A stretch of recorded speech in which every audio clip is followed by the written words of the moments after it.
of the day and seemed closer than ever before. But then Dillon also saw a tall, dark, scary figure standing not too far away from him. Although frightened, Dillon spoke to the presence. "Hello?" At this, the tall, dark figure started running at him. Dillon screamed and started sprinting as fast as he could in the opposite direction. He ran and ran until, without realizing how he got there, Dillon found himself standing in front of his old elementary school. This was a place he had not been to in years. The tall, dark figure was nowhere to be seen. He had vanished. Dillon, even though he wasn't sure he should, entered the school. Dillon found his way into the gymnasium where a science fair was occurring. There were lots of people there.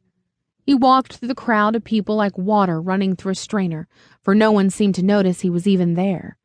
He approached one science project that looked oddly familiar to him. "Do you want me to show you how it works?" a little voice chirped behind him. Dillon turned around to address the voice and was stunned by the child standing in front of him. "It's a wind tunnel," said the little boy. "You turn on the fan to simulate the wind.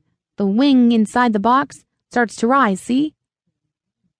"Yes, I do see," Dillon said somberly. "What's your name?" asked the little boy. "It's Dillon."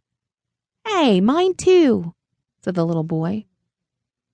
Yes, I know, thought Dillon, for the little boy was him as an 8-year-old. The older Dillon also saw that the little boy looked very happy. Dillon stepped back, away from his younger self as a crowd began to encircle the boy. As Dillon finally lost sight of his younger self, he spotted the tall, dark figure running towards him again. No one else seemed to notice as Dillon rushed out of the room with the tall, dark figure right behind him. Dillon ran and ran until, once again, without realizing how he got there, Dillon found himself standing in front of his old church, a place he had not been to in years. The tall, dark figure had vanished again. What now? Dillon thought as he entered the place of worship. Inside the church, there were people everywhere. It was the day of First Communion for many children. As before, Dillon moved through the crowd without anyone noticing his existence. He saw the old altar and approached it.